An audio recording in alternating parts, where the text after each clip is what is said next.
Before we get to our show, here is a podcast we think you're going to love.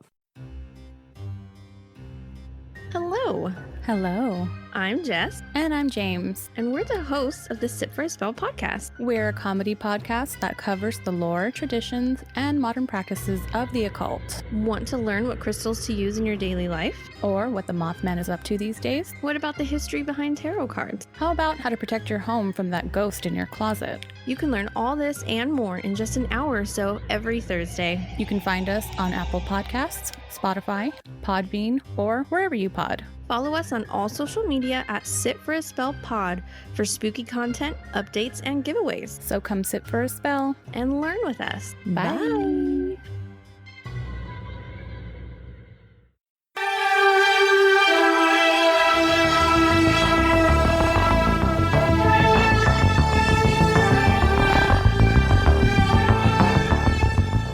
Hello there. This is Liz and Samantha at Perhaps It's You, an unofficial Unsolved Mysteries rewatch podcast. And we're here and we're going to try our darndest. So, look, we're doing our best. I'm Liz. I'm Samantha. And we're dedicated podcasters, is what I got to say. Hell yeah, we are. Because this week, it's only Tuesday, but it's just like not going well. How could it possibly be only Tuesday? I don't know. I'm sorry. It's gotta be at least Thursday. We got our T's days mixed up, certainly. There's no way. Well, I definitely, like, on all of our social media was like, perhaps it's you, back tomorrow. And then you were like, Liz, tomorrow's Wednesday. And I was like, huh, that's an interesting fact. Because we definitely were supposed to be coming back on a Thursday. But I didn't know what day it was. So that's fine. Whatever. You know, again, the goal this year is just to literally just to survive. And if you do anything on top of that, like, kudos to you. But damn. Do we have any updates? I don't really have any updates. Just, thank you to all of our listeners for the love for our starting season 6. Oh, absolutely. People seem to be excited that we're back. We just passed a milestone, didn't we, with our downloads? We just passed 150,000 total downloads, which I think is mostly my mom going to different libraries, downloading the show on different computers. But I think we should recognize her determination, her patience. Absolutely. Her support of this program to be willing to hit all those different IP addresses. Like, thanks, Mom. It's a lot of work. Appreciate that. Yeah. So thanks, Mom. Thanks, Mama Walker. I don't know. My mind is a blur. It's everything seems really foggy today. So you reminded me that we had done a virtual tour over the weekend. Yeah. Through mysterious Chicago. And even though I enjoyed the tour and I thought it was really informative, I completely forgot that we had done that. I did. So. And I feel like I didn't, although I really, really liked it. I retained only nuggets of information. Like, I remember him talking about some dude getting eaten by a wolf. And it was about early Chicago murders. So the first murders that happened after Chicago was established as a city, and there was a lot of information. There was a lot of visuals. It was hosted by this guy named Adam, and he clearly really knew his shit, and he had done a lot of research on this, and he had a lot of documentation and stuff to support his facts, and he was also just funny and interesting. But he went through that information really quick. And I am not a morning person, and it was in the morning. And when it was over, I was like, well, I think I retained none of that. It was interesting. I enjoyed it. I'm glad we did it. I could not tell you anything that I learned. What I will say about it is that it was highly entertaining. The production value was way better than I expected. So much better than what I thought we were getting, which might have been a phone video of a cemetery or something. I wasn't expecting video, and this had choreographed audio. Yeah, he would pull in photos of the people if there was any known photos or illustrations from the newspaper at the time, from when they went on trial. He was pulling up all this different stuff, that he had found in his research, and that was really cool. I was not expecting that. Just from the chat, it's clear that lots of people listen to like all of his talks and then like kind of know each other in the chat, which is Yes. funny because they'd be like, "Hey guys, sorry I'm a little late," like blah blah blah. So there's like a little community of people that are listening to these mysterious Chicago talks, which was interesting. If you're interested in checking one out, I highly recommend it. You just have to. It's like through Facebook. It's like a Facebook Live thing. So if you just follow Mysterious Chicago on Facebook, you can watch the tours there. The event page had a like link to Eventbrite to buy a ticket, but you don't actually need one. And he puts up his Venmo and maybe his PayPal so you can tip him for the talk. I don't know. We each gave $10, which is I don't know if that's good or bad, but that's what we did. Right. I would do it again. But yeah, man, I wish I had an interesting factoid to share with everyone, and I really don't. I kind of don't either, but I did really enjoy it. You definitely get more than you do on a tour. I mean, obviously a tour is nice to walk around and see things for yourself, but you don't get to see photos, newspaper clippings, things like that in like a You don't get to guided see the tour. outrageous mustaches that were part of Yes. life in early Chicago, which That's was true. definitely a thing. Yeah, so much murder. Yeah, and I think he has some like more like coming up, some like different themed tours coming up. I know there's one on Christmas Eve, and I think there's one about women. I don't. The lineup looked really interesting, so I would definitely recommend checking it out. Something fun to do virtually. Yeah, I hadn't done any virtual tours. I guess so far, this is the first one I had done. I guess the idea seems a little depressing to me. I know it's like a way to do an activity when we can't go outside, but I previously hadn't really had a lot of appeal to me. But then I realized that Samantha and I could do the same one and then talk about it. And that seemed more appealing than just like me doing it by myself. Mm-hmm. I don't know. Stay out of early Chicago. Yeah, Sounds dangerous. don't recommend. This guy was way better than our ghost tour bus guy. You may recall that when we were in Chicago for the podcast festival, of course, we naturally decided we needed to do a ghost tour, and we did the one with the bus. But we got this very grumpy guy that just wanted to complain about his ex-wife that owns the business named Ursula, and he kept referring to different parts of Chicago as Skid Row, which is unfortunate and also inaccurate. My favorite part about that tour, I think I mentioned this last time we talked about it, but there was a bunch of teenagers on this tour with us. It was like a football team or something, but there was a bunch of teenagers, and like halfway through the tour, some teenage boy in the back of the bus just goes, "I thought there were gonna be ghosts." They were clearly so like disappointed and just ready to get the fuck off that bus. Because he didn't even talk about "This hauntings. He just pointed sucks." out areas No. where people had died and said, a lot of people died here, so there must be ghosts. Which I don't think that guy believes in ghosts. Which I don't know if you have to believe in ghosts to give it a ghost tour, but he wasn't even entertaining the possibility of ghosts. He was literally just be like, yeah, a boat sank here. A ton of people died. I don't know. Make of it what you will. My favorite part of that tour was how much he really harped on the fact that the John Hancock building is like a portal to evil, and that's why it's full of so many spiders. And now I will never look at that building the same. He really did make it sound like it's crawling with spiders. Like you might open up a door and it's just a horror movie level of spiders. Just gigantic. And I guess it's more on like the outside or maybe the inside too, but just because it's so tall, the spiders are up there to like keep warm. I don't know. I'm never going to the top of the John Hancock building. That's for sure. It's apparently Australia up there. No thanks. I read a book series that actually is partially set in Minnesota that I did really like. If you're a I remember this. I do not recommend. Maybe I recommended it on the podcast. It's called Skidder. I think it's the yes, the you trilogy. did. It's you completely ridiculous, but also I was thoroughly entertained in all three books. But it's about gigantic, like end of the world, like spider plague. Like these spiders take over the world. And I would what kill I pictured myself coming out at the top beginning of John this Hancock plague. building. If that's Yeah, what's I coming wouldn't for us in count. 2021, Peace out. It's been real. I'm not sticking around to see how the gigantic spider plague ends up. Nah. I don't want to be one of the like last 5 people on Earth that has to make peace with the giant spiders. Pass. Pass. You know, I give my life maybe a B+, and I'll just check out now. Yeah. No thanks. Yeah. I should really go talk to Lakewood Cemetery about getting that spot I want in the mausoleum. Yeah. I gotta find out how much that costs. Gotta start saving up.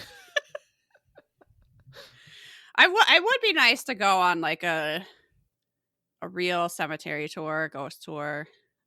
It would. Maybe next year. Yeah. Maybe. I really want to go to a museum. Ugh. Wouldn't that be fun?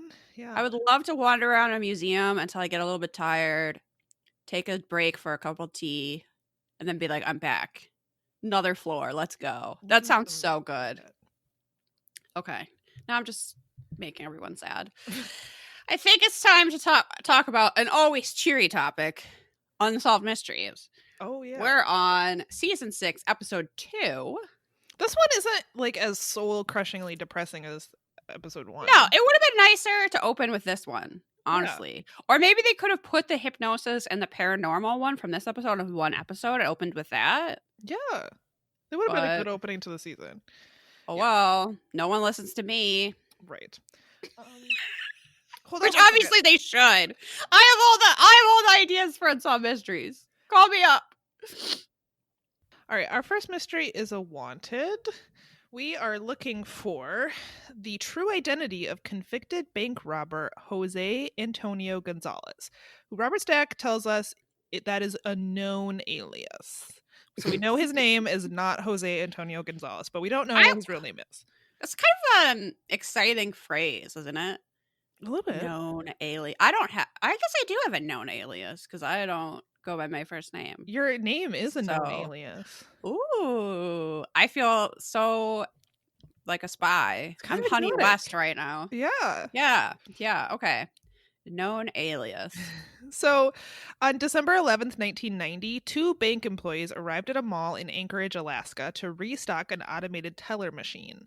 The security guard took the cash into a small, secluded room behind the machine, while the teller went outside to reprogram the ATM. There are some dedicated employees working on the weekend. When she returned to the room, a masked man appeared and put a gun to her back. He demanded that she open the door to the room. Once inside, he had the teller put the money in a bag. He tied up the security guard and demanded that the teller grab the tape from the surveillance camera. After that, the robber left with the money and the tape. That's the thing, is this guy really knew what he was doing. We see a lot of robbers who honestly shouldn't be robbing. Like fumbles. They just... Exactly. If you get known as fumbles, maybe robbery isn't your vocation of choice. Like maybe that's not your destiny, fumbles. But this guy, he seems to really know his shit. And I'm kind of impressed, I have to admit. Yeah, this is not his first time. The FBI believed that the robbery was an inside job, although the 2 employees did not recognize their assailant. Suspicion soon fell on Gonzalez, who was a former security guard at the bank. At the time, he was already being investigated for a similar robbery. He also, okay, in the reenactment, he's being played by a dude who's like way bigger than him. Like reenactment him looks like a 90s baseball player and has a mustache. Yes. Did you name it?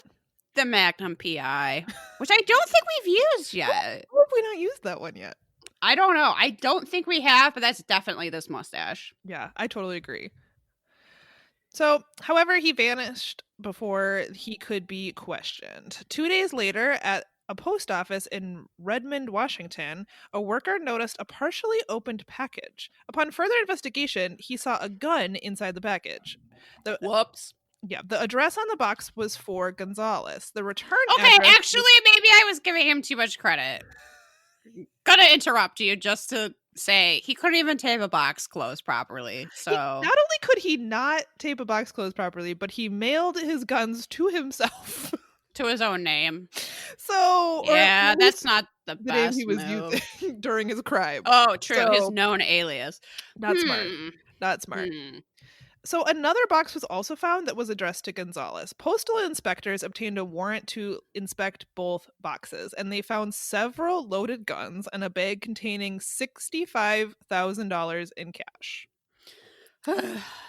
So not looking good. This was the evidence is really mounting up.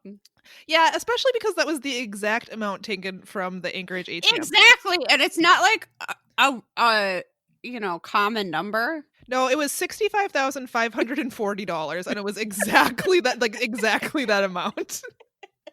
Yeah, that is a little suspicious. I don't know that counts as like hard evidence, but it's hard to deny that coincidence. So, Jose, you need to split up your package. Don't just mail it all in one package to yourself and include a loaded gun. I'll say lots of people that send me packages actually address them to my dog, Lenny Briscoe, and if they include guns and money and stuff, I guess I'll just be like, I don't know, my dog must have ordered that. It wasn't me. Look, my dog's on Ambien. He's been doing a lot of late night shopping. I can't control it. I'm not responsible for this crazed creature. You don't know what he's like. So after this, the postal inspector set up what they call a controlled delivery, which is essentially a sting operation in which they hide out at the post office when he comes to get his packages. That's an exciting day at the post office. No kidding. I want to see that. The postal police come and do a sting. Yeah. It does sound exciting. I've always thought I would be good at being the postal employee at the post office that just kind of has to yell at everyone for not following the rules. You know what why I think that being working at a post office might be, I'm not going to say like a good customer service job because I'm not sure that exists, but it's not a job where you're expected to be friendly. Because I don't know that I've ever met a friendly person. I have met some, but in a way it's a hindrance because you can't just be like chatting people up. At least not in a like city post office. You got to move people along. Yeah. No time for chit chat here. You need someone who's more of like a stickler and hopefully does a lot of dramatic sighing. I like that in a postal employee. I don't know. I think I might be good at it. Something that's in my mind. Working at a post office or working at an impound lot, you don't need to smile. I appreciate any job where I don't have to smile. Absolutely, yeah. Yeah, I think you could be good at it. I could also be good at it. So on December 14th, where you just start like, ma'am, this isn't taped closed. This is not going to work. What is this? Did your dog chew up this box? I'm sorry, what? What is this? Yeah. On December 14th, 1990, Gonzalez arrived to pick up his packages in Redmond. He left with his packages and was immediately arrested as he placed them into his car. He was charged with armed bank robbery and 4 counts of illegal transportation of firearms. Once in custody, he was quite cooperative, almost too cooperative. Which is not a phrase I don't think we've heard before. Where people are like, could you actually stop giving us so much information about yourself? He pretty much sat down and was like, here's my social security number. Here's where I grew up. This is where I was born. This is my first, middle, and last name. And the investigators were like, why are you telling us all of this? I went to the 7th grade homecoming glance with a girl named Danielle. Write that down. Right. My favorite color is teal. They were like, we do not care. Stop talking about yourself. So he told the investigators he was born in Puerto Rico, graduated from Knickerbocker High School in New York, and attended West Virginia University. He also listed his birth date, social security number, and other personal information. However, all of the information he gave ended up to be completely false. You don't say. Yeah. Investigators did locate a Jose Antonio Gonzalez who was born in Puerto Rico in 1952. However, it was a child who ended up dying of tetanus just 10 days after their birth. It is believed that the robber stole the child's identity.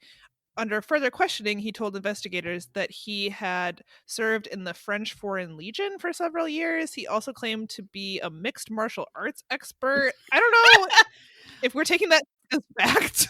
I once punched a shark. Like, just whatever you want to say about yourself. I don't know if we can believe anything this guy says. And so Mysteries told us this as if it might lead to us finding him. Like, oh. Yeah. Like, go find this martial artist. I'd be like, I used to be a first-class sprinter. They would look at me like, really?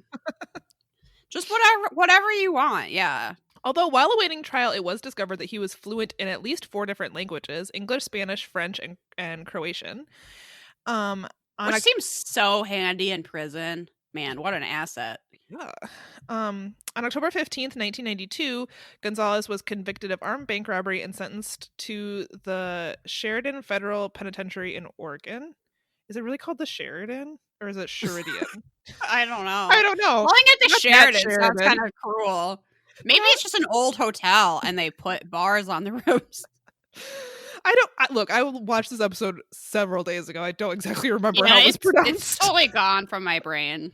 Who knows? Investigators believed that 2 women associated with him may hold the key to his identity: his girlfriend, Brenda Penninger, and a woman named Nadine Castell.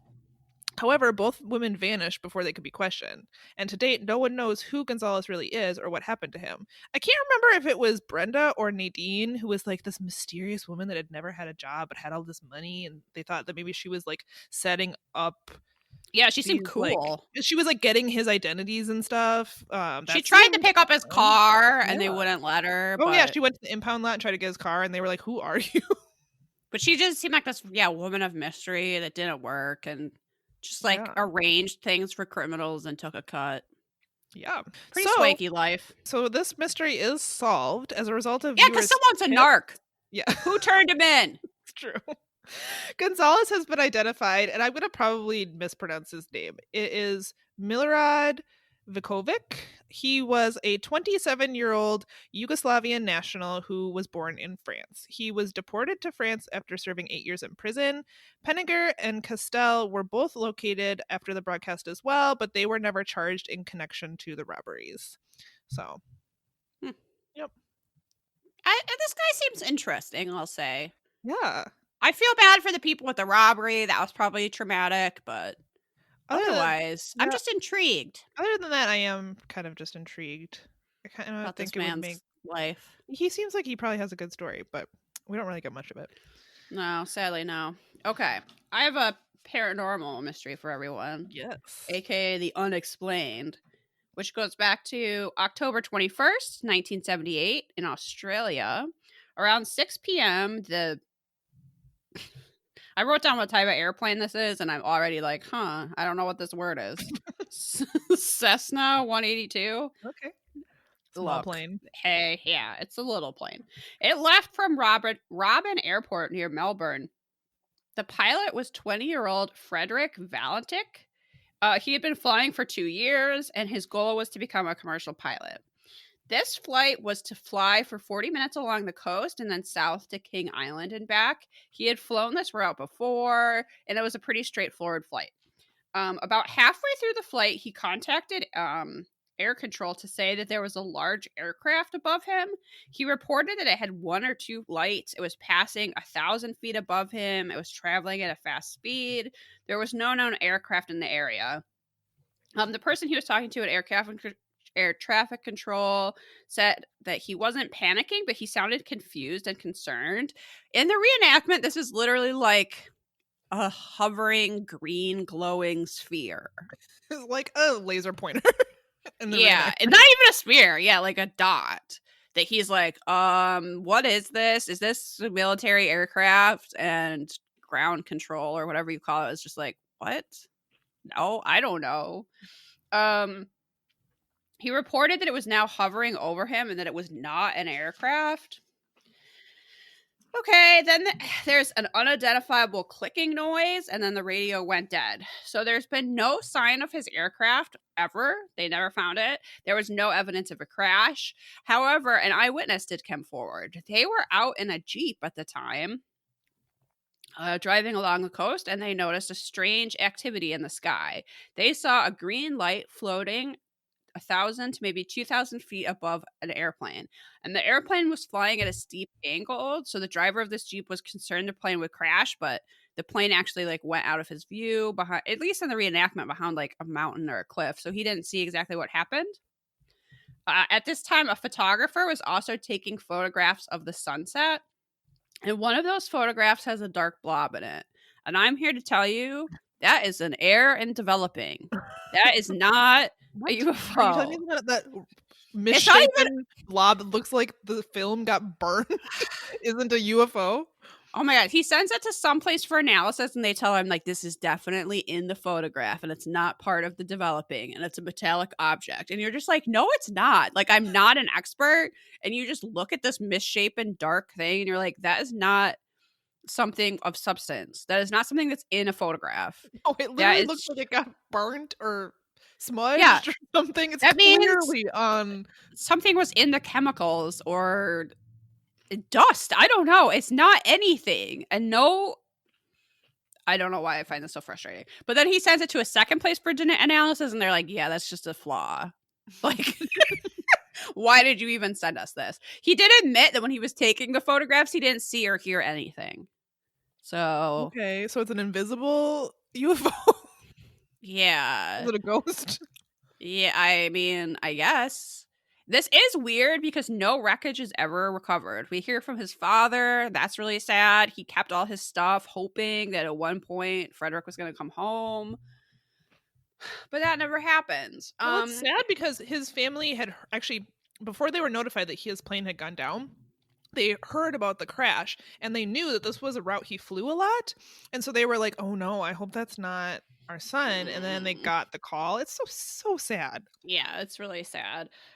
Unsolved Mysteries Wiki tells us that no trace of him or his plane has ever been found, but in 1983, the engine cowl flap, which I have no idea what that is, the same type of this plane washed ashore at Flanders Island. The flap had a partial serial number on it that matched the serial number from his plane. It could be from his plane, but it can't be conclusively determined as other similar planes had lost that part in the same area around the same time. Speculation is that he became disoriented after seeing a bright planet or stars or a meteor shower in the sky. This last part I'm going to reject. Another theory is, which is like very small. I don't know how disoriented he would be by that. Another theory is that he became inverted mid-flight and saw reflections off the water. I'm going to say no to that. This guy's been flying for 2 years. He's already flown this route. You don't think he knows he's upside down? Interesting. I don't buy that last hard one. To believe. I have, so as someone who's watched a lot of air disasters, I've seen a few where there is this phenomena where, like, especially, but it's not usually on a clear day. Like, if you can see the horizon, you don't. But I mean, maybe if he's over water, he can't. Where, like, if you're, especially if your instruments aren't exactly reading correctly, then you might feel like your body might feel like you are upright when you're really sideways. And if you can't see the horizon, then you have no way of knowing. But he doesn't report any issues seeing anything or anything wrong with his equipment. No, he doesn't. So that's strange. And it was a clear day. I would think that he'd be able to see the horizon. So I don't know. Most of this segment is just a reenactment of a guy in a plane seeing a light. It's a really long reenactment. They seem to reenact the entire exchange with him, and it's very long, and it's really just, I'm seeing something. What are you seeing? I'm seeing something. What are you seeing? It's like that over and over again for a really long time when there's really not much to this mystery. I don't know. They drag it out quite a bit. It is mysterious. I'll say that. Sure, and it's dramatic.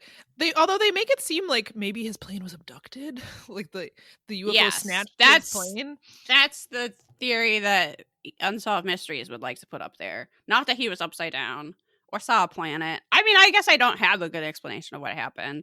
No, but it's just because there's no wreckage found, like passenger. He was over water. It's a very small plane. Disappeared and haven't. A trace of them hasn't been found. Yeah, I mean, I guess they could have been. It's very sad. I feel real bad for his dad, who was basically just waiting for him to come home, and doesn't seem like he got to grieve properly the loss of his son.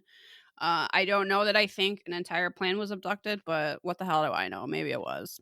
I mean, military planes have seen those, right? We got that video. Yeah, we've seen the UFOs, so it's possible. Why would a UFO even want one of our crappy planes, though? I don't know. Because surely theirs are better. I mean, if they got here, it seems like they would be. Right. They're not going to be like, and now just, maybe it's like us going to an antique store. Maybe. They're like, oh, here's just a piece of junk. Let's take that home. The aliens have the plane on a mantle somewhere. Yeah. To just look back and be like, the Those were the days, the simpler times. I don't know. I don't have any profound thoughts about this. I appreciated the accents, though. I did as well. Little international flavor in this episode.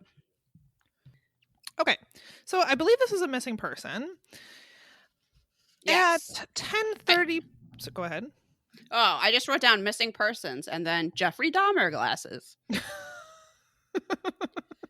And then I literally, despite what I just said, I literally just wrote down more international flavor. Wow. I'm just like 12 phrases stitched together pretending to be a person.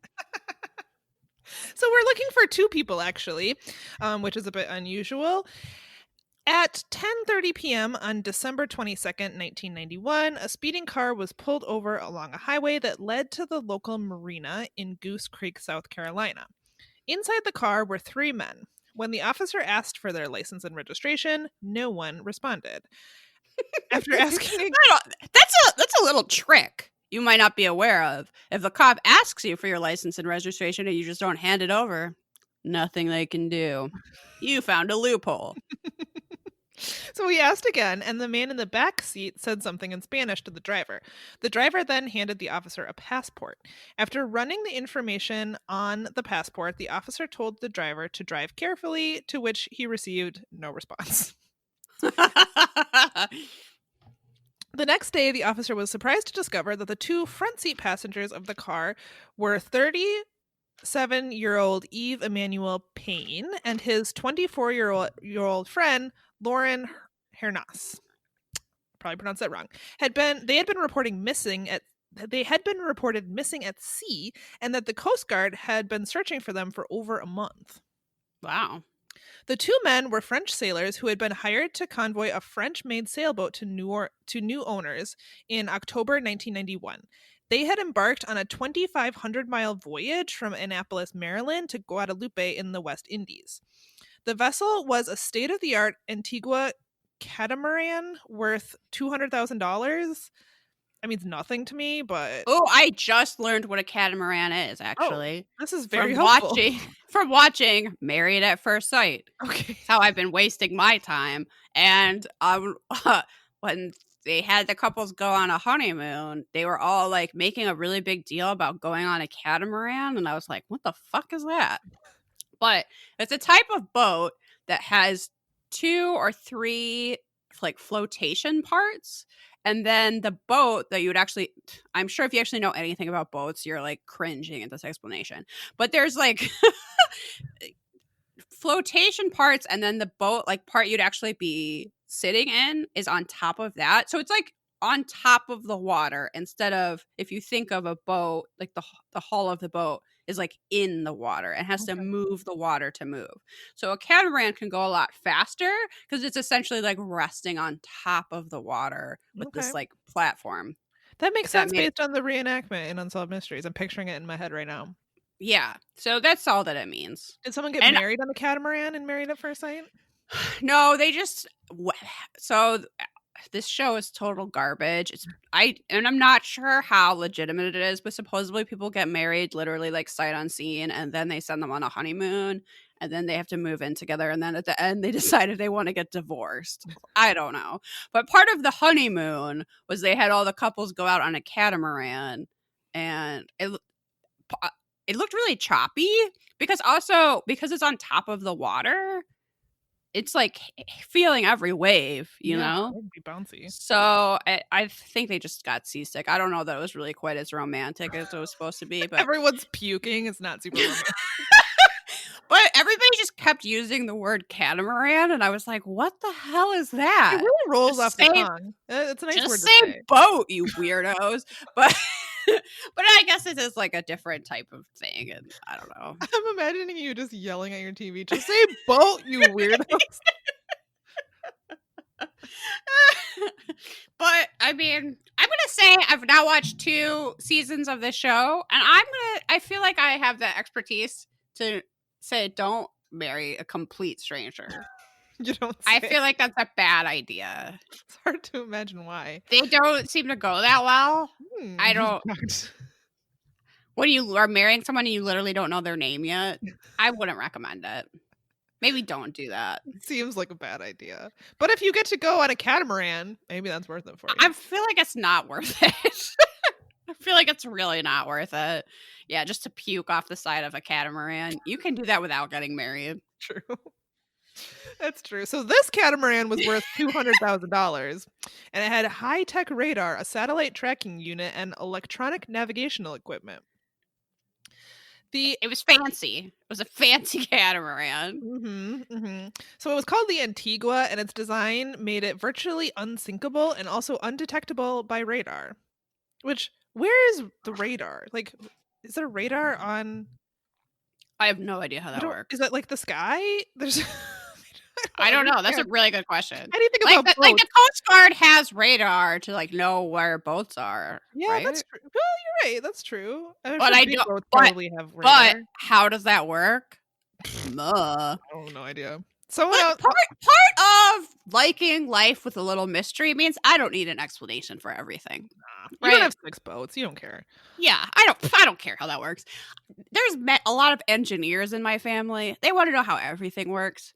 Look, the remote turns the TV on when I push the button. That's good enough for me. Might as well be magic.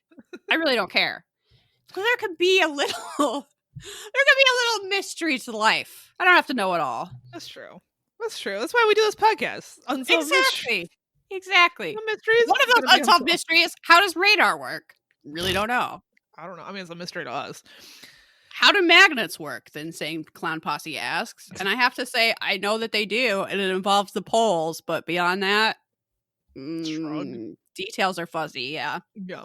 So Robert Stack tells us that this type of vessel would be ideal for a drug or weapons trafficker. I'm not sure what we're supposed to make of that. Because these people were legally cleared to transport these boats. But maybe they were also bringing Robert Stack drugs, and that's how he knew. I mean, maybe they had like a side gig and they were like, well, since we got this boat, we might as well traffic some weapons. I really don't fully understand the situation. I guess he was giving them a motive to either have stolen the boat or explaining how they might have gotten into trouble. Maybe they were like, oh, we have to transport this boat that radar will never see. We might as well move a bunch of cocaine. I mean, it seems like too good an opportunity to pass up. Like, of course. Yeah. We have this boat. We need to move some cocaine. Like the cocaine isn't going to move itself. Yeah, it'd be a wasted opportunity. I have no idea. So the sailors planned to sail down Chesapeake Bay around Cape Hatteras, I don't know, parallel to the U.S. The East Coast before going to their final destination in Guadalupe. When the vessel failed to arrive on schedule, the Coast Guard was notified. They searched for over 2 weeks, but there were no signs of the vessel along its course. Surprisingly, the vessel was spotted several times. However, it was seen several miles off course in the Intercoastal Waterway. This waterway is an inland passage that goes from New England to Florida. There's no explanation for why the boat was there.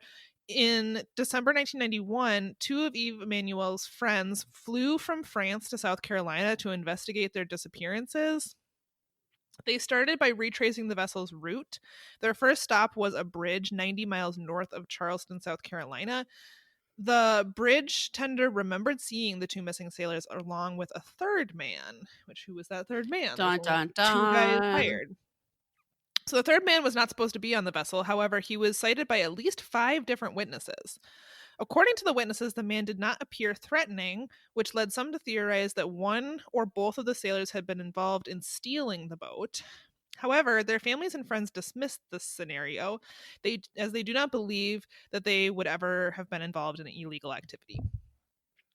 I mean, Robert Stack is like, this boat is worth $200K. And yeah, that's an expensive boat, but they can't sell it illegally for $200K. There's 2 of them, possibly 3 of them. That's not enough money to like live on for the rest of your life. Right. Yeah. So I'm skeptical that they stole it as well. Unless they just literally were like, this starts our life of international crime. I mean, so these 2 were hired. Like, why would you... Like, they know who to go find. Right. They would have to be literally like, we are stealing this boat. We are never going back to our families. We are now living under known aliases. This is the thing that broke us. No, that's my thing. I don't feel like it is. They couldn't just live off that. They would have to keep doing crimes. I mean, I guess they'd have to steal other boats. Well, I guess the theory is that they would steal the boat and then they just continue to like be just living a life of crime with the boat. But I don't feel like there's any evidence of that. It's not like they get arrested later doing drug dealing or something. And this boat is invisible to radar, but it's not invisible to people's eyes. Like someone's gonna spot it. It's not like Wonder Woman's plane. That would have been quite the unsolved mysteries when they were like, you might think I'm standing in an empty warehouse, but I'm actually standing in front of an invisible boat. You just can't see it. This is one fancy catamaran. Yeah, I mean, this boat is not going to be state of the art forever. No. And whatever.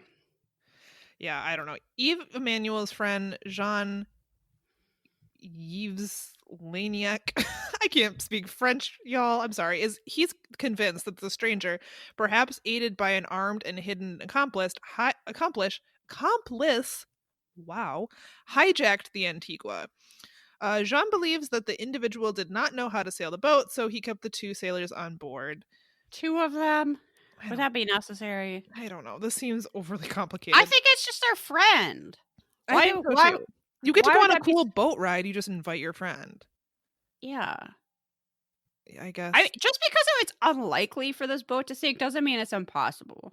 That's what I was going to say. They made it seem like it was completely unsinkable, but that's what they said about the Titanic. The most famous sunk boat of all time. I mean, I don't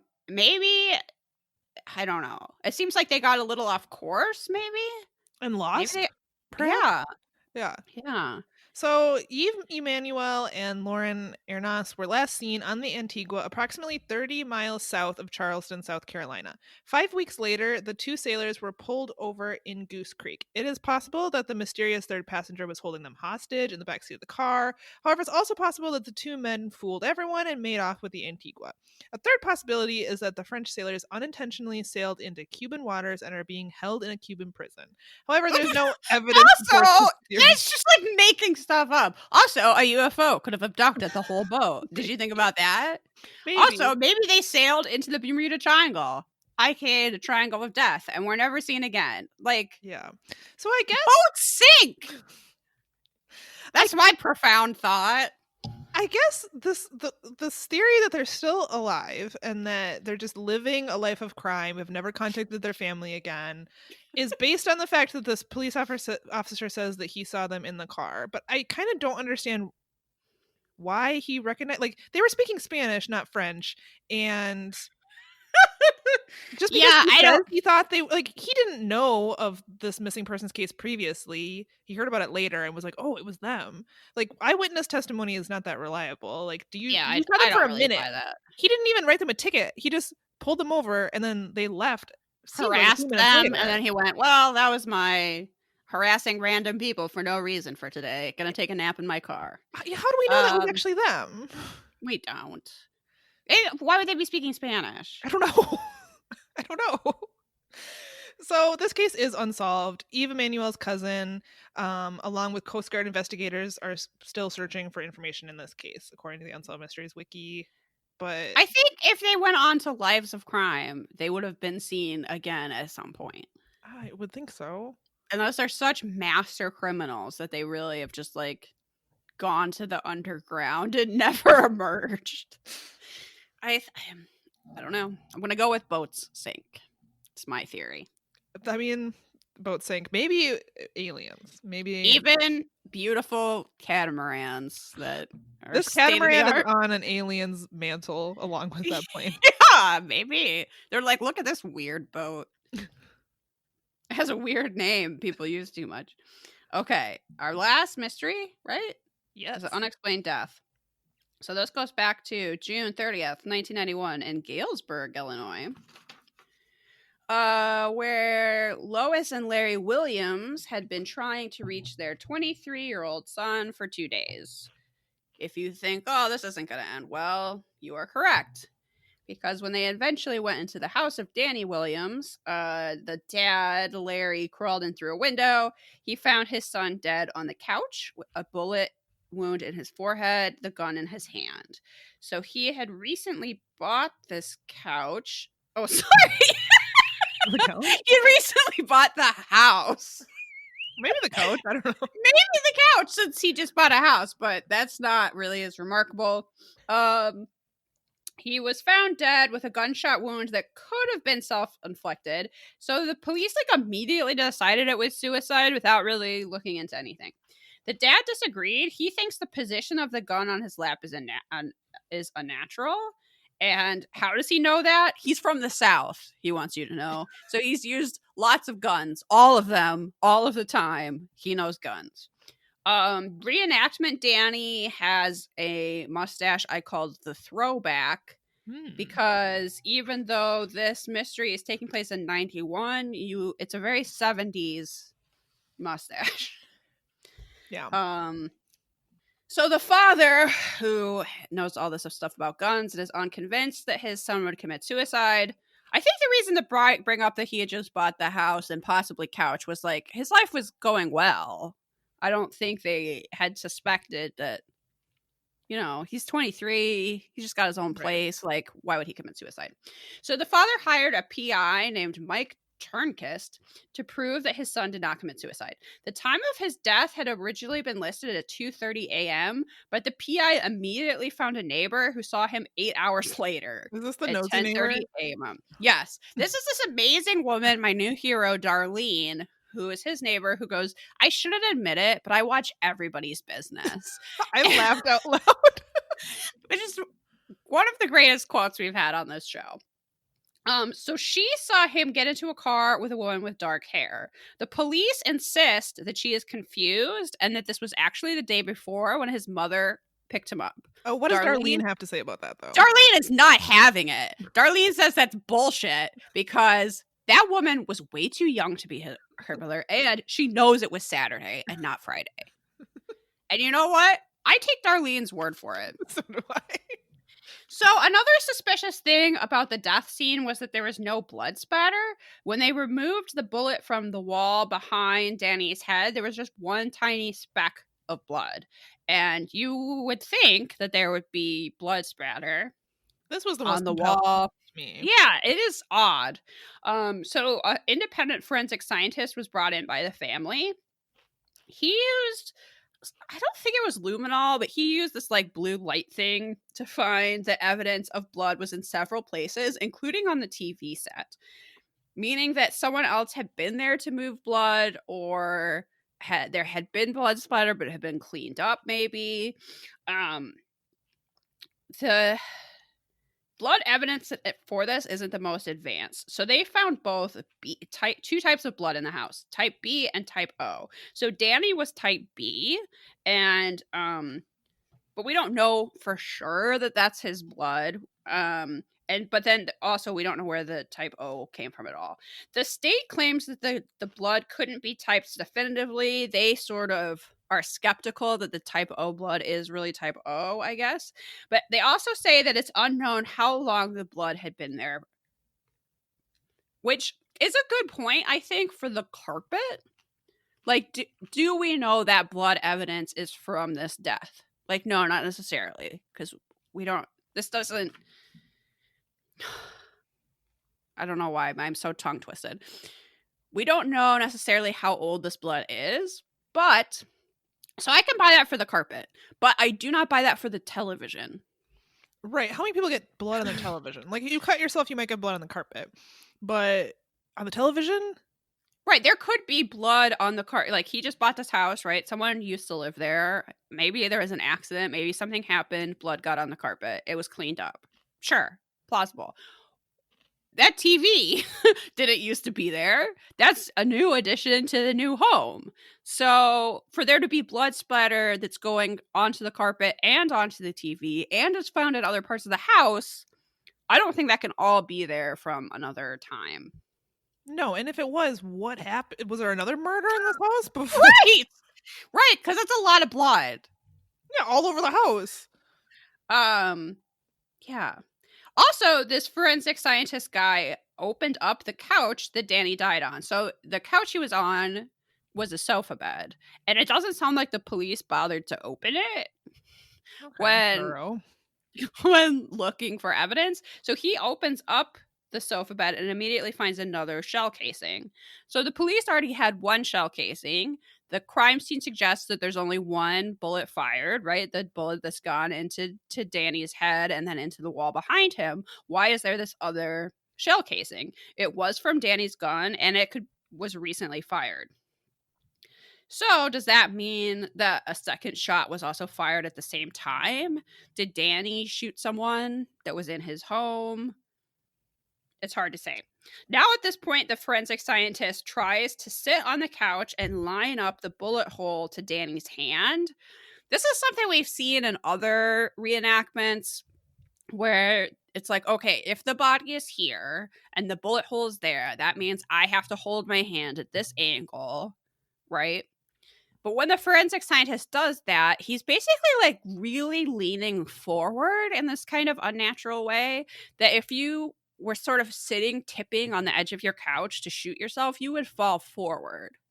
You wouldn't fall backwards. Right. Which is how Danny was found. Like, if he really was using that hand to shoot himself, you would think he would have been found on the floor. So then there was a question, was he shot somewhere else and moved? Which it kind of seems like. At least not shot on the couch, like maybe shot in the house. But it doesn't line up. The trajectory. Oh my god.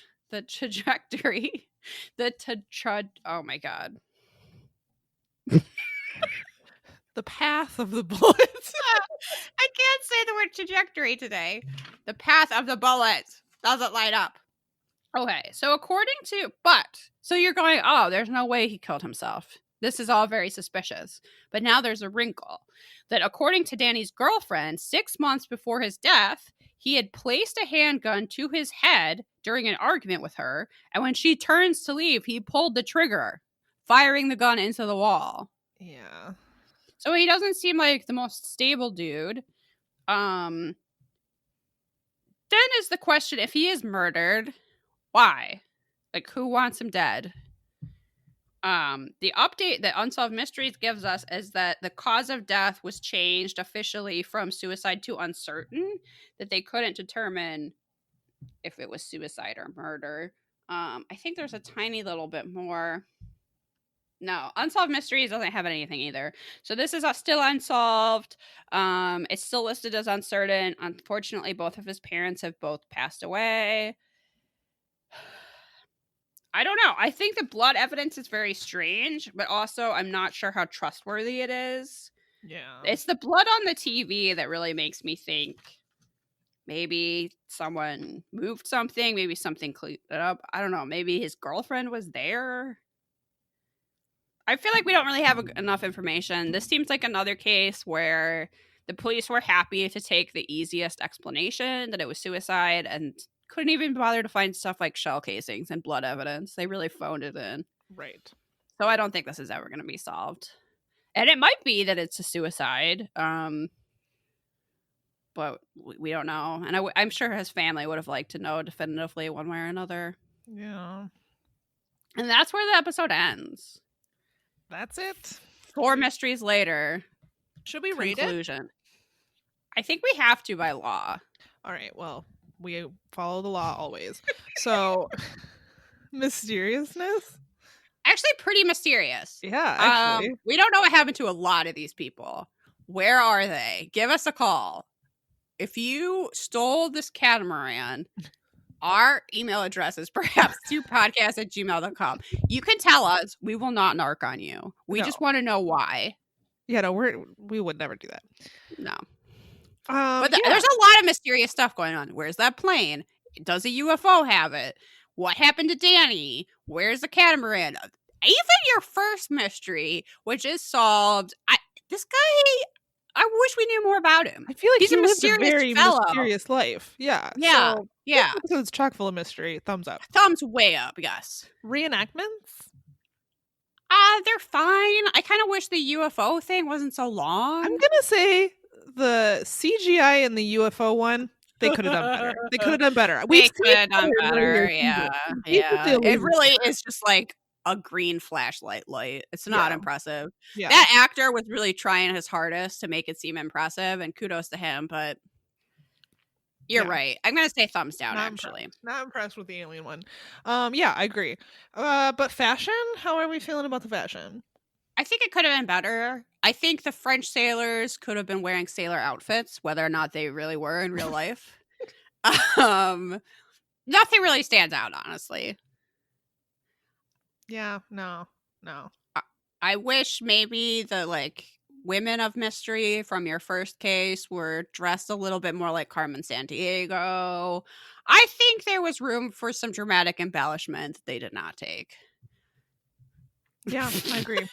I agree. Thumbs down. And Robert Stack, was he really in it? I feel like we didn't see barely in it. I will say that the trend going forward. He's just like, yeah, that's great. When's my check clear? I was impressed with his French pronunciation. I mean, I'm not French, so maybe it was terrible, but it sounded really good to me. Based solely on that, I will give him a sideways. Otherwise, he would get a thumbs down. Yeah, I agree, because he wasn't even there. I mean, no, he was too busy learning about catamarans to see if he wanted to buy one himself.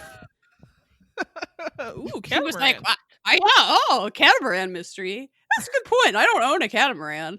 And then he was just distracted and doing rich people stuff. Yeah. He was finding out if there's the yacht club. He was trying to find out if there was a separate catamaran club. Look, I don't know what rich people do. I assume stuff like that. They yell at their maids about their ascots. I don't know. I assume so. What a sad day. All right, so on our Robert Stack scale of possible 5 Robert Stacks, I feel like 3. I do think this could be a 3. It's not better great episode than the last one, but it's not like it's got good variety. And I do appreciate the international flavor, as I said, even though it sounds like I'm talking about shitty instant coffee. None of them are super remarkable. And that's what's keeping it down. Is that I watched this Saturday. It's now Tuesday. I was like, what are we talking about? Yeah. All right. An UFO abducted a whole plane. Yeah, I'm going to go with a 3. What do you think? I agree. I think a 3 is fair because I don't know that this is an episode I'm going to remember. Right. It seems a little forgettable. Yeah. I think they could have punched these up a little bit. I don't know if the music could have been more dramatic or what, but yeah, it did kind of leave me wanting a little unsolved mystery something that wasn't there. I agree. The true magic. You know, sometimes you make a meal you make all the time and you're just like, I don't know, this one's not as good. No. This meatloaf, subpar to my usual meatloaf, you say. That's how I feel about this. I agree. That's a 3. That meatloaf gets a 3. Usually it's better. I don't know what I did different. That's how I feel about this episode. Yeah. It's missing the certain something. Agreed. Well, we should probably recommend something. Well, this week I'm actually gonna unrecommend something. Ooh, I like this. This is like those unhaul videos. Yeah, these are the stuff I'm not gonna buy. I'm hoping to save people a little bit of time. Okay. My unrecommendation, which is that I do not recommend The Vow. Okay. On which you already know this. I already know this. I've watched half an episode of The Vow, and I also don't recommend it. Yeah. But so you The have Vow more invested is in on that. HBO Max. I did watch all of it. I can't remember how many episodes it is, but it's so long. This is a documentary series about the Nexium cult, which everybody remembers as the sex cult that involved branding. Mm-hmm. So I want to know more? Of course I did. I heard about branding sex cult. I was like, tell me everything. Then I sat down to watch The Vow and I went, actually tell me a lot less. I was incorrect about that. Because now I heard there's a second series called Seduced, I think, on Amazon. I'll probably watch that as well. I'll let people know if that actually gets a recommendation instead of an unrecommendation. The Vow, though, is so boring. It's so long. It repeats itself over and over again. It cannot decide if it's going through events chronologically or by people involved, so that as different people are introduced in the docuseries, it sort of starts over again. I hate the style of editing where sometimes they're talking about ideas that this cult leader had, which he insisted everybody called him Vanguard. Somehow that was not a giant red flag immediately. But to be talking about ideas like enlightenment, and to have a visual for that, they make these stupid montages of like galaxies and fish and like bugs coming out of, and I don't know. I hated that. But the bigger problem is that it's just so repetitive and there's so little like actually interesting information. There's no way it needed to be this long. Also, this is only the first season. It only gets to him getting arrested. There's going to be like another season of the trial. And I was like, are you kidding me? I'm supposed to sit through more of this? Oh. So you're like, but Liz, there's a sex cult. Sort of. So NXIVM was this almost like, it's barely a cult. Yeah, it's I like mean, it is and it isn't. It was like this hokey business thing, isn't it? Yeah, it's like this corporate wellness, like reach your best potential sort of thing. It's something like your company might foolishly send you on for like a bonding thing. Like, oh, this will all make you better. Go take this NXIVM class on like achieving your potential. Now there is some sort of weird stuff. The leader of it wants to be called Vanguard.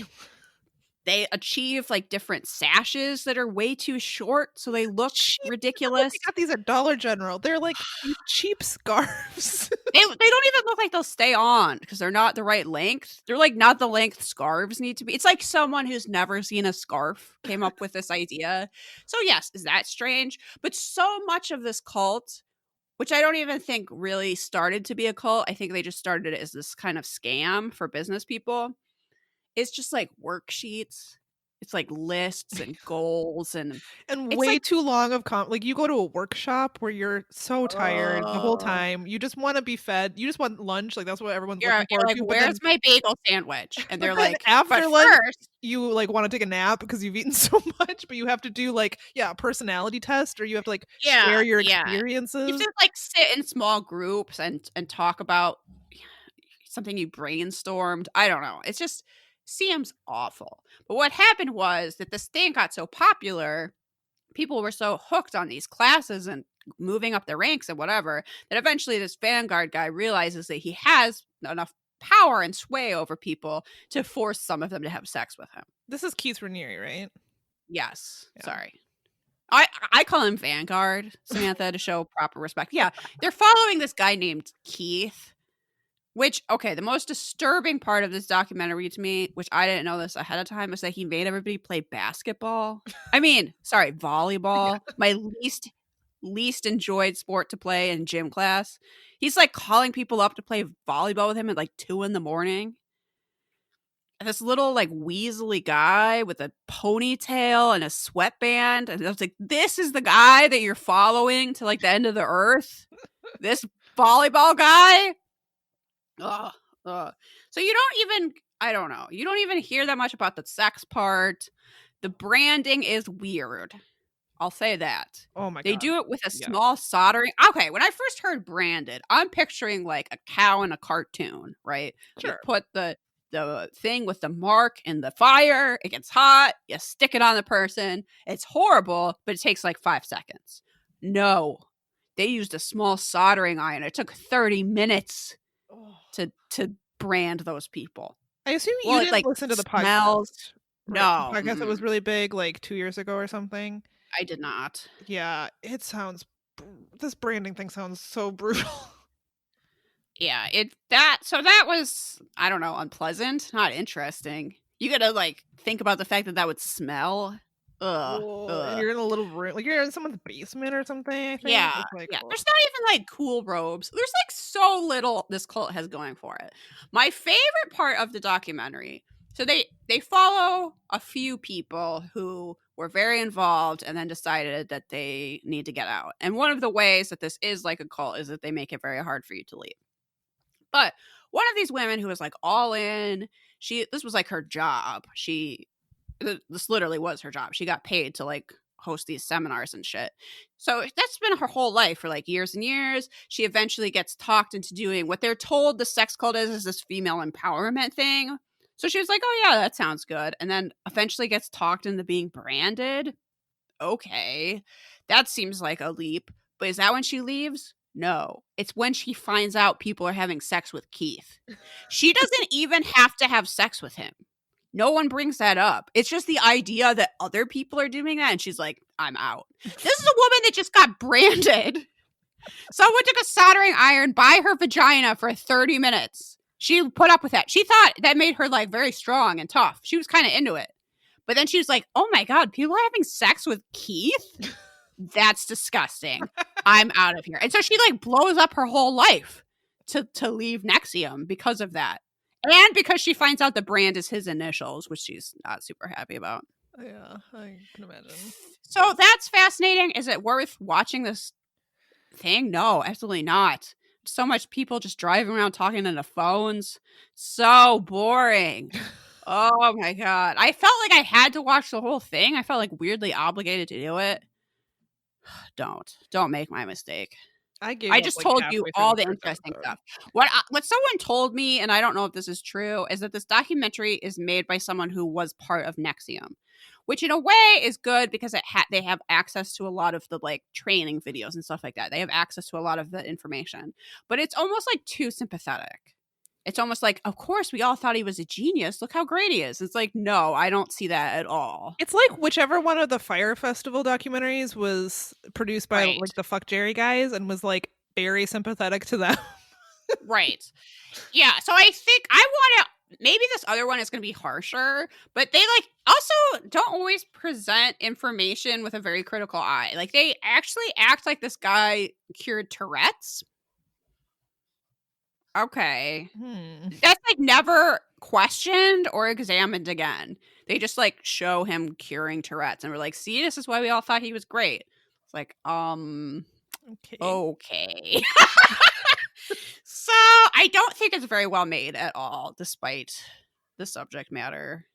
I guess I would recommend the podcast, which I don't really remember a ton about because like I know there's a lot of firsthand accounts and interviews. So, but I remember enjoying it. That is called Uncover. It's a CBC radio podcast, and Uncover is like a series. I think they actually did one about the Satanic Panic, which I haven't listened to. Maybe that's good. Yeah. But their first season is about NXIVM, and I remember really enjoying that podcast, and it's obviously a lot shorter.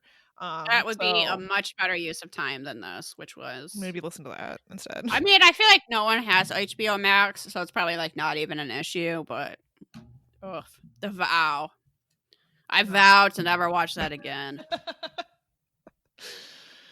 Well, I'll give you something that you could watch, perhaps. Okay, yeah, that's very different. So when it comes time to do these recommendations, I always feel like I should recommend something obscure, like I've discovered. I'm gonna like. I don't know, you're gonna blow everyone's mind. Yeah.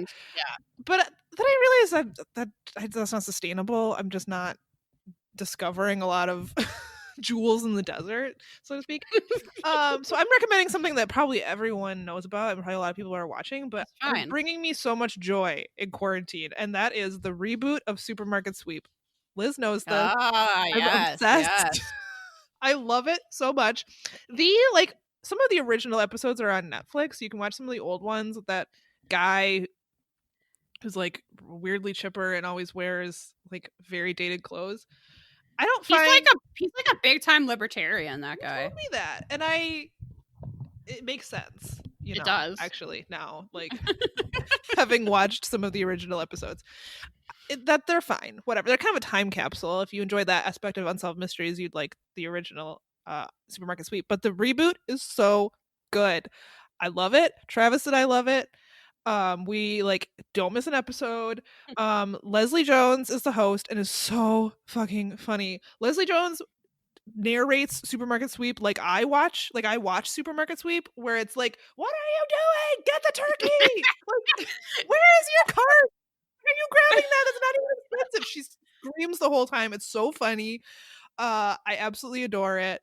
The characters that they have on are amazing. They really know how to cast this thing. You can watch it for free too, which I was concerned about because I don't pay for Hulu anymore and I don't have cable. You can watch it on Hulu if you have a Hulu subscription, but you can also watch it on the ABC app, which we watch on our Roku. I don't know where else you could watch it, but it is free. I do think you have to like wait a week maybe until you can watch it for free. We're like purposely an episode behind, so each week we have one to watch. Perfect. How do we get on Supermarket Sweep? Do you know that? You know what? Me I and think me we and should you. find out because I think we'd be really good at it. And it sounds super fun. Like the strategy seems to be, we have kind of figured out the strategy. You got to get the bonuses because you will watch someone go through the supermarket and get some amazing shit. All the turkeys, all the cheeses, all the dog food, whatever special items. But if they don't get the bonuses, no matter how big their cart total is, they never seem to win. It's the people that get the bonuses. So you really got to focus on getting those bonuses. The inflatables, you got to get those. So fun. It's so fun. But yeah, so I think I kind of have a strategy down. So I feel like we should probably go on it. I already have the sweatshirt. Black Friday, Travis got me a Supermarket Sweep sweatshirt. So sweet. It's so sweet. So I'm already ready. I love it. I'm like a fangirl. It's so good. Highly recommend. Yeah, my brother used to watch a lot of Supermarket Sweep back in the day. So it is. I haven't watched the new one, but the old ones are a nice little time capsule of some very 90s sweaters and foods they don't make anymore. And it's true. There's occasionally something where you'd be like, I've never heard of that brand. Yeah, I don't know what that is. Or I'm assuming I filmed that in Los Angeles. I guess I don't actually know, but you're just like, that's not a thing here. We don't have whatever. No. And I've never heard of this cleaner in my life. I remember loving Supermarket Sweep, watching it as a kid, and then when it came to Netflix, being so excited about it, but then just kind of being disappointed. It's just not as good. But the reboot is so good. They've really improved it. There's all these like side characters too. Like the checkout guy and like this security guard has like this recurring role. He's really funny. I don't know. They've done a really good job. I quite enjoy it. And I'm not typically a game show person, but I really like it. It's a show that costs like $5 and it's all product placement. Like they should have brought this back ages ago. I don't know that it costs $5 because we looked this up because Travis was convinced that all the produce was fake. He's like, there's no way this is all real. What would they do with it afterwards? But it is all real. It's like a real supermarket that they stage. And then they apparently give the food away to charity. Apparently all of the meat goes to like zoos. So like Tiger King style, like lions. So it's okay if it goes like a little bit bad in someone's cart. I think so. Yeah. It's like, well, a lion's gonna eat that turkey. It's right. Not a human, huh? Oh, yeah. See, now I know. I didn't know that before. Yeah. You learned something here. Perhaps it's you. We're a very educational podcast. You know what? We really are. We're doing a service. You're welcome, 5 listeners. Yeah, you're so welcome. So be sure to leave us a 5-star review thanking us for everything we've taught you over the years. Be sure to follow us on social media. Perhaps it's you on all those things. You could email us a paranormal tale of something that happened to you. Perhaps it's you, podcast@gmail.com. If you go to our website, perhapsitsyou.com, I keep our recommendations there. Also, you can hit merch to get t-shirts, including black t-shirts, sweatshirts, all that good stuff. Head over to Instagram if you want to see friend of the pod Arden modeling. We have black tank tops now. I'm not a tank top person myself, but Arden looks amazing in it. And if you're a tank top person, you're going to want one. Influencer Arden to model one for us. So be sure to check that out to see how it's high fashion, really. Yeah. You'll want to see that. We never tell people to subscribe to this podcast, but you really should. Please do. Yeah. Subscribe. Yeah. Whatever. Download. All that stuff. And if you want to give us $1 on Patreon, you can hear us talk about the Unsolved Mysteries reboot. Oh, yeah.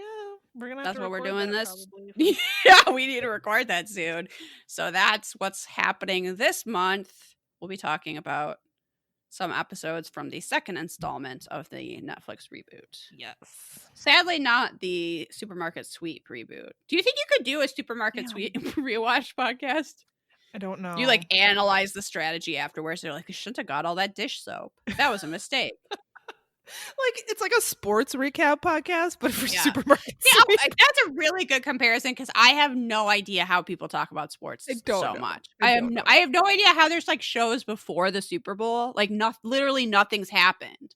And then so there's hours of that. And then after it, it's like, well, that was the Super Bowl, right? And somehow they have enough to talk about. So Don't know. what? That's a mystery. One I will never solve. Nope. Because I just don't care. All right. Thanks so much, 5 listeners. Thanks, Speedy Wong. I hope you're staying safe and healthy out there. All right. Yep. Keep barking. Bye. Bye.